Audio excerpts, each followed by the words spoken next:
Hi, this is Pastor Kimball. Welcome today to A Closer Walk. We will be in our Experiencing God workbook today on page number 14. This is Unit 1, Day 2. Our thought for today is that Jesus watched to see where the Father was at work, and he joined him. And Jesus is our model. Many of us have personal experiences, and our personal experiences cannot be denied. Our personal experiences are unique and they're valuable. But our personal experiences cannot be our guide. Sometimes we interpret the things that are happening to us or our experiences as the guide for us to move forward. That's not what Jesus did.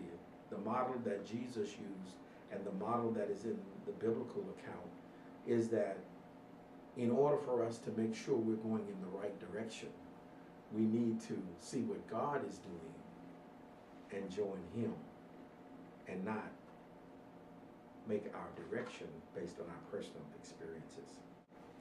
On page 14 of day 2, number 1, there's 4 different sentences here. I'm going to read them and you tell me which one is true or false. And perhaps you've already done this in your study guide. Number A is, I can trust my experiences as an effective way to know and to follow God.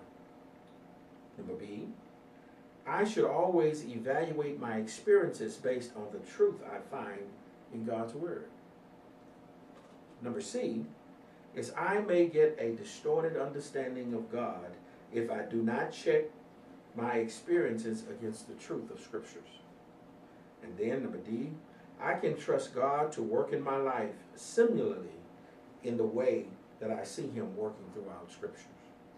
Which one of those 4 statements do you think is true?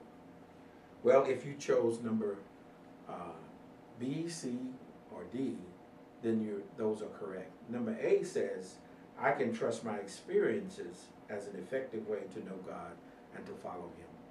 That is not true. The Bible is our guide to know what God is up to and what God is doing in our life. When you look in the Scripture and you see how Jesus worked with those who were around him, his disciples, when he called them, Jesus had a simple phrase that he used in order to recruit and in order to engender those who he had chosen to be his disciples. You know what that simple phrase was? Well, in Matthew chapter 4, verses 18 through 20, you'll find that Jesus, when he saw Peter, James, and John, that he said a simple word. He said, follow me, and I will make you fishers of men. And then when he saw Andrew, he said, he called to them and he said, follow me. All throughout Scripture, even in Acts chapter 9, when Jesus was speaking to the Apostle Paul, he says, arise and go, for he is a chosen vessel. God seeks, and he says a simple phrase, follow me. And when we follow him, we'll find that we'll find ourselves on a daily way, that we'll find ourselves in the will of God as long as we follow Jesus Christ. In order to do that, some of us have asked the question many times, and perhaps you have also, you've asked the question, what is God's will for my life? And sometimes when you ask the wrong question, you get the wrong answer. That's not the right question. The right question is not what is God's will for my life. The right question is what is God's will. And whenever I find out God's will, then that's the direction of my life. Because when I ask the question, what is God's will for my life, that's self-centered. But when I ask what is God's will, and I'll follow him, that's God-centered. And we want you to understand that God is always working to show you his will. John chapter 5, verses 17 and 19 and 20 says, my Father is always at work to this very day, and I too am working. I tell you the truth, the Son can do nothing by himself, but he can do only what he sees his Father doing, because whatever the Father does, the Son also does. For the Father loves the Son and shows him all he is doing. Yes, to your amazement, he will show him even greater things than these. God is always at work, and the Father is the one that the Son looks to determine what he's doing. And so the Father is the one that we need to turn to see what he's doing. Let's sum this up in 7 different things that I want you to remember. That is following Jesus' example so that you be in the will of God. Number 1, the Father is always working right up until now, even around you. Number 2, know that the Father has me doing his work.